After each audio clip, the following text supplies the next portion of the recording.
Hi everybody, good afternoon. How are you all doing? So, Training Tuesday. I love Training Tuesdays. Before we get started, I'll just see if there's anybody going to be hopping on today. But if you are with me already, just tell me where you are, what kind of day you're having, what you've been up to. Just how is the world for you today? As you know, I do a Training Tuesday every day, and I was kind of like scratching my head. In fact, I put out to my group this week if there's anything they wanted to know, because I was like, I haven't got anything lined up. And then an amazing lady, excuse me, amazing lady came back, and we were discussing today's topic, which is imposter syndrome.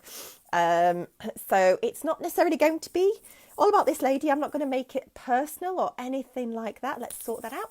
I'm just going to talk about it in general because I have to say it affects so many of us, and me included. I've been there. I have so been there. So yeah, if you're hopping on, say hello. Come and join me. Don't make me feel lonely, just talking away to my camera. If you've had a really good day, tell me something good.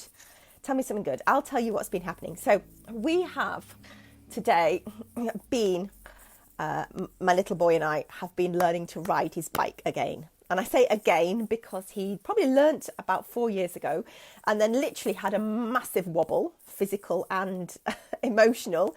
Hi, Kat. Hello. Yes, people are joining. He had a massive wobble about 4 years ago. So, today was the day, and we were like, we're going to do it. We're going to get back on that bike, like back on the horse. So, yeah, we had a great time. And it was almost like, that muscle memory just kicked in straight away. I was like, I'm so proud of you, little guy. So, we have people joining. It is, after 2, I am going to get started. So today is imposter syndrome. Now, imposter syndrome, if you don't know, it's a feeling of phoniness, of unworthiness, about your achievements and about basically yourself. I find that people that suffer from imposter syndrome, and it's huge actually in the entrepreneurial world. It really, really is, because many of us are going out on a limb. Yeah, we are starting something new. We are starting something from scratch. We may not think we've got all the, boxes ticked and the certificates and things like that. And even if we do have those, we still feel like we're just not good enough. It's that feeling of, the shoe's going to drop and someone is going to call me out on this. Someone is going to say, what are you doing? How are you doing this? Because I don't think you can. Right, that's imposter syndrome. Now, it's believed that 70% of people experience this kind of imposter syndrome, this self-doubt. I actually think it's probably a bit higher, because that would mean basically 2/3 of people experience self-doubt. And from what I know, I've probably come across everybody that I meet at some point in their lives will come across some kind of self-doubt.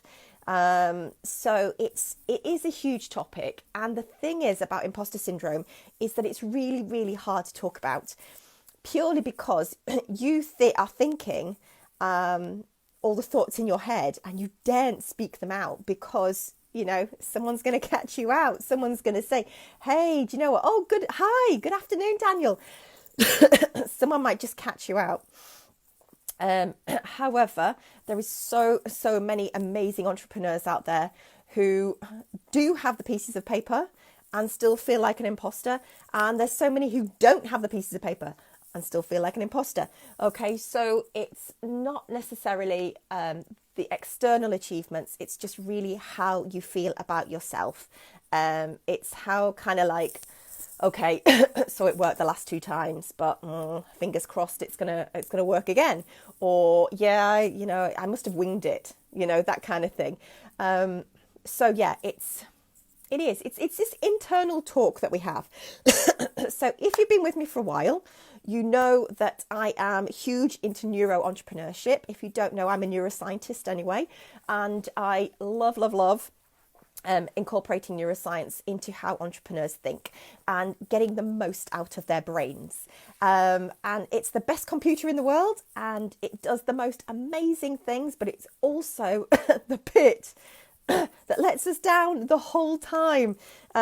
People will say, oh, there's issues with X, Y, and Z all being external. And I have to say, for the majority of the time, it's the stories that we tell ourselves in our head. And so imposter syndrome is just one of these stories that we tell ourselves in our head. So I found that there's 4 main aspects to imposter syndrome. And it's kind of like the first bit is the feeling of self-doubt, of worrying that you're going to be found out. Oh no, it's just that eating away and that kind of gnawing and that, yeah, that kind of worry, that self-doubt and that self-worry. Now, what happens in the brain is that all your serotonin drops. That's the kind of like feel-good aspect. So all that drops, that neurotransmitter just drops really, really low. And I also find that in these aspects, people, and it's not always, these are the aspects that, you know, you can see the majority of people encompassing at least 2 or 3 of the 4, if not all of them. They have some level of perfectionism about them. And I've been talking to people this week, and yeah, perfectionism is huge. There was one guy I was talking with, and he said, oh, if I just make the tiniest spelling mistake in a document that's got to go off at work, like it stresses him out for days. Or the fact that he's had a conversation that he had 5 years ago, that it's, you know, and it's still going around in his head. Oh, I shouldn't have said that. Or did I upset them? And yeah, so a lot of these people who do suffer from imposter syndrome are also have levels of perfectionism. But yeah, and then the chemical aspect of it and the brain aspect of it is that then the serotonin drops. Okay, so that is what's happening in your brain, and that is what's making you feel as well the physical stuff that you do.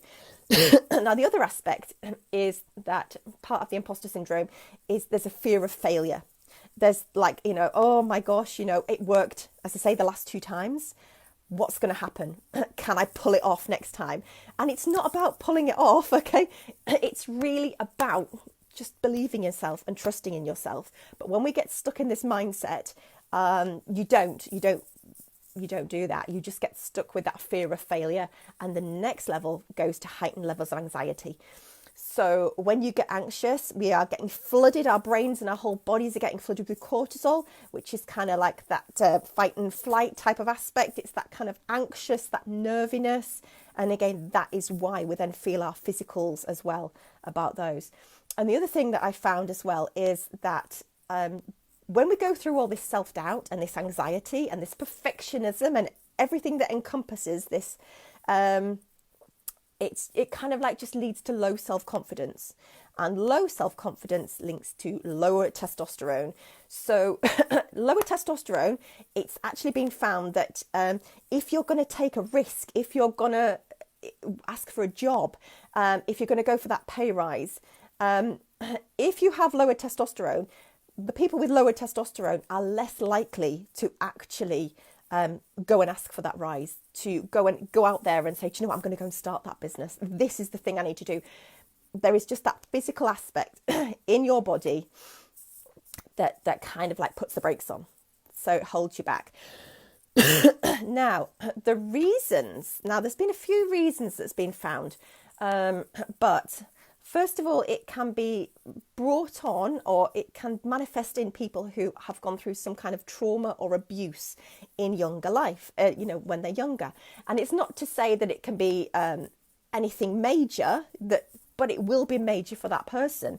Yeah, so it can be when school was really, really harsh on you and you were never good enough, or you came home with great grades and you were like, yeah, I've got an A, but yeah, really, and not being supported in your achievements. So that's the one. And the other thing I found is that people will go into careers that are really constantly kind of hard work, constant, what am I looking for? That's the word.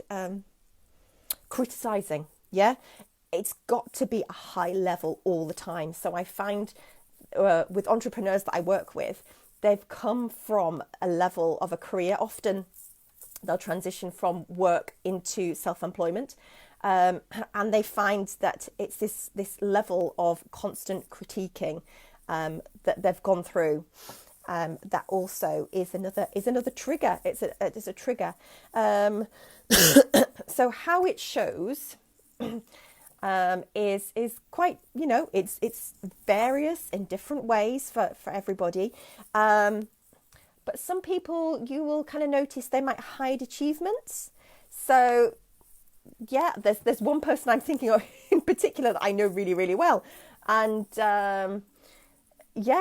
and this person got the most massive achievement and massive award, and the notification came through the post, and they didn't tell anybody. They just didn't tell anybody about it. And I was like, you are phenomenal. What is going on? And it was imposter syndrome. It was the feeling of, I don't think I deserve this. Or they actually said, I think they've got the wrong person. Now, I knew they hadn't got the wrong person because I know this person. But yeah, so one way to kind of show is to hide achievements. The other one is they tell themselves lies all the time. Not in a kind of bad way, but there's often a little devil on one shoulder and a little, good one on the other shoulder. Now, the imposter one will talk away. You can hear it. If you've been there, you will know. You're telling yourself in your head the story. You're not good enough.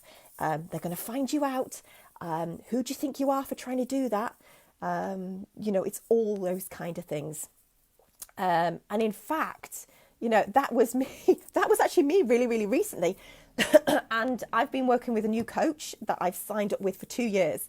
And she said, how do you describe what you do? And I said, well, I do a variety of things, but basically I work with entrepreneurs, and the day-to-day physical stuff is I help them start and grow businesses.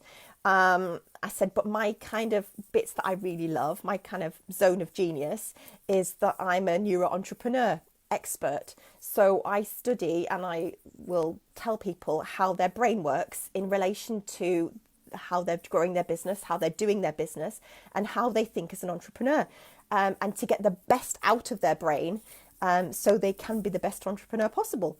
And so when I said that out loud, I was like, oh my God, who do I think I am? And I had to go down and actually write a list of things, of what actually made me an expert and what made me good, and why I could say that I could do that job. So it hides in a lot of ways, and it holds us back, and we tell ourselves lies or that kind of aspect. And the other thing is that we have limiting beliefs. So although I know you guys watching are very, very good at what you do, and you're very, very capable at what you do, you'll just, if you're in this place, you'll tell yourself a story of, yeah, that can't happen because, or I better not do that, but, or what will people think of me? Yeah, it's all of those limiting beliefs that hold you back as amazing entrepreneurs. You are just stopped in your tracks. So, yeah, I'm going to give you an example because I don't want you to think that I'm just talking about it randomly, but I have been here, and I want to, if you guys watching just want to type in yes, have you felt like this too? Because this is so, so important, and it's a topic that we don't talk about. But I will open my heart today and tell you that when I really disliked school a lot. I mean, a huge amount. I was okay at it, but I disliked the whole system. That just didn't work for me. And I actually did my A-levels at school, and I didn't love them, but it was school pushing you in a direction and all that kind of stuff. So in the end, I got 4 A-levels with school, and then I went on to, yes, Kat, I know, brilliant. Yes, just claim it. We can do something about it today.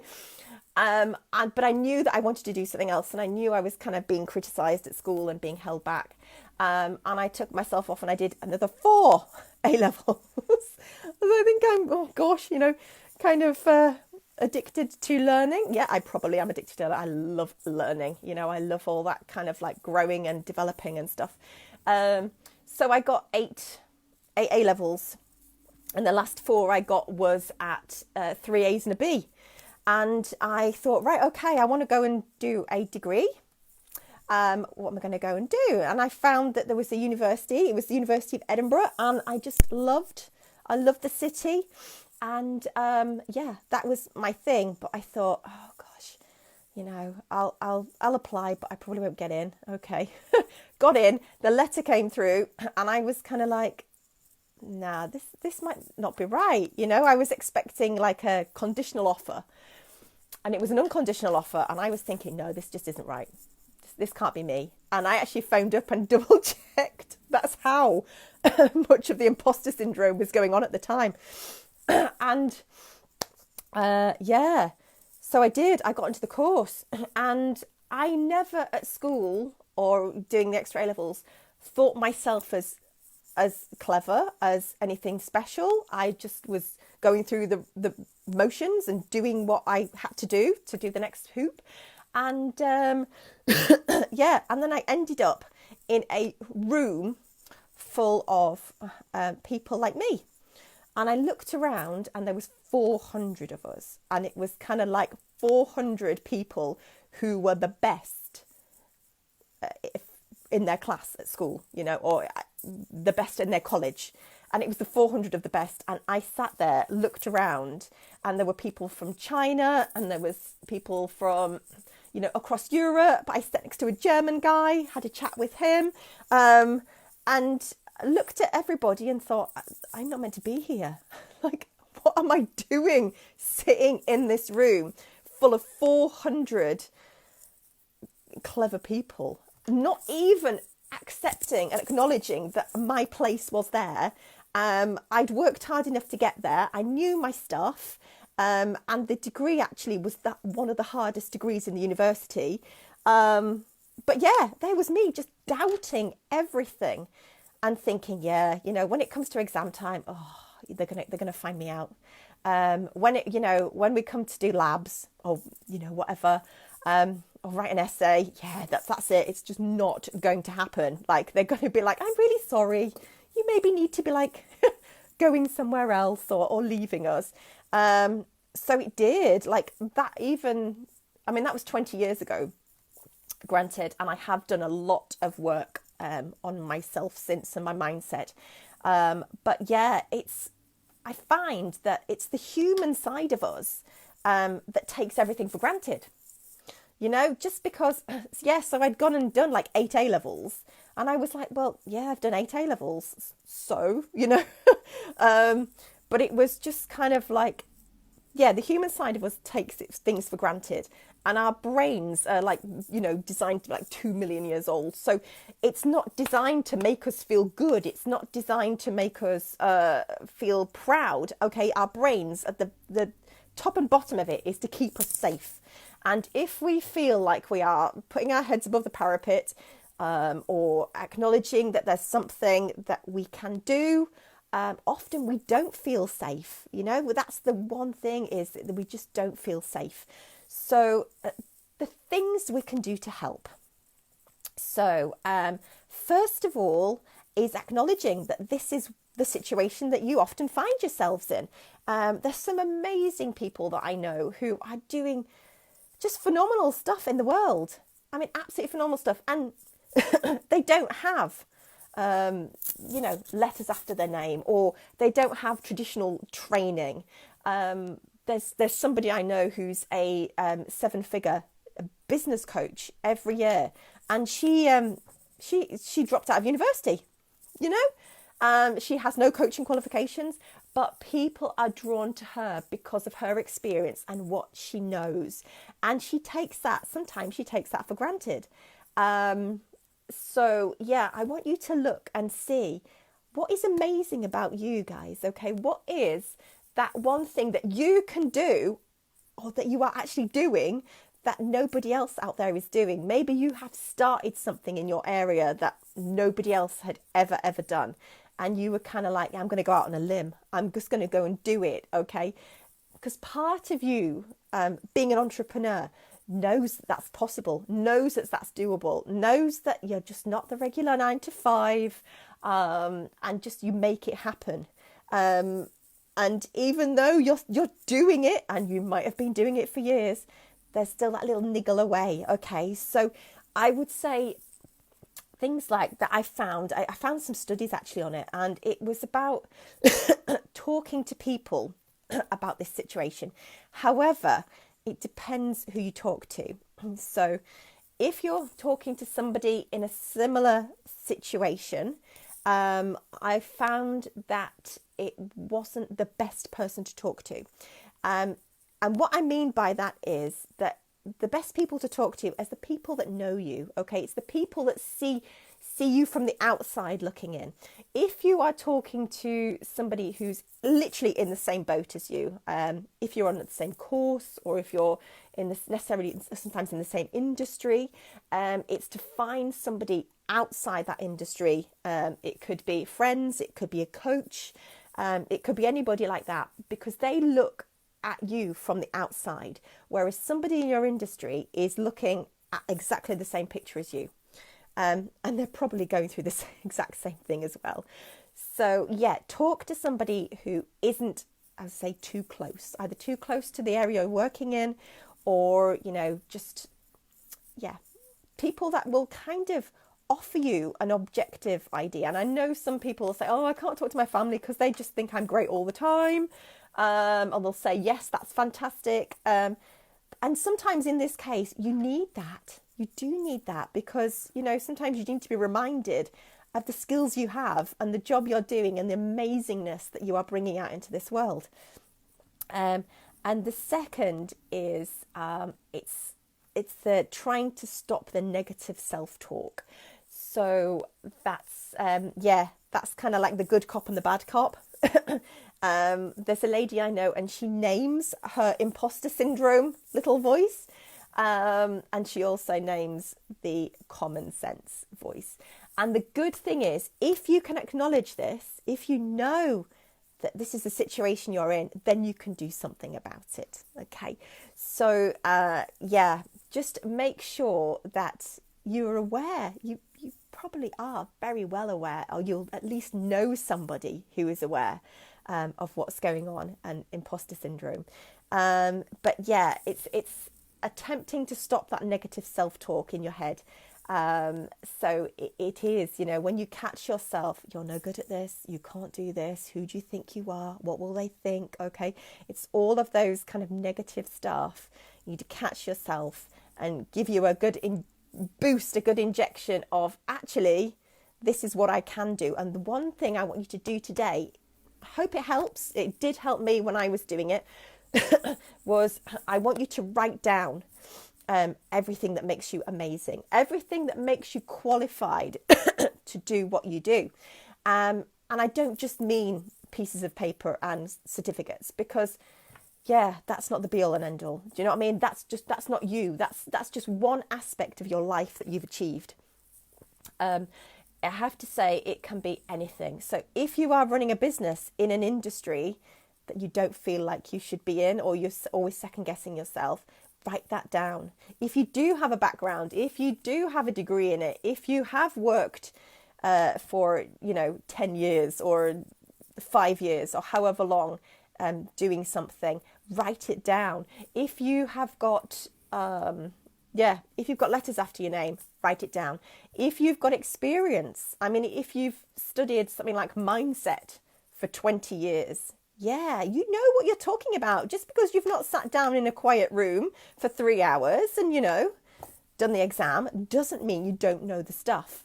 So I would love you today to do that as well. So my 3 take-home tips are going to be: talk to people when you're feeling wobbly and it's kind of coming up on you. get the good cop, bad cop in your head, and always, always recognize when the bad cop's talking, and then bring in the good one. And yeah, make that list. Make that list today, ladies and gentlemen, because it's so super important. Even if you just have it on your phone, okay, when you're feeling wobbly, when you think, I can't do this, or, you know, I'm going to get found out, bring it up on your phone. At that list of this is why you can do this. Okay. So that is my Tuesday training for today. I hope it's been helpful. I hope it's been really useful. If there's any other Tuesday training you would love to hear next week, please do drop me a line. You can private message me, or you can just drop it into, I think there's a post about talking about trainings. If you want anything in particular to talk about entrepreneurship, about growing businesses, about mindset, neuro-entrepreneurship, how to get your head in the right place to be the most phenomenal person. And so today I hope I have given you a little couple of tips on that imposter syndrome and stopping that negative self-talk, and know that yes, you are amazing. And I want to thank you so much for being in my group, for joining me today, and I will catch you all very, very soon. And until next time, thank you. Bye for now.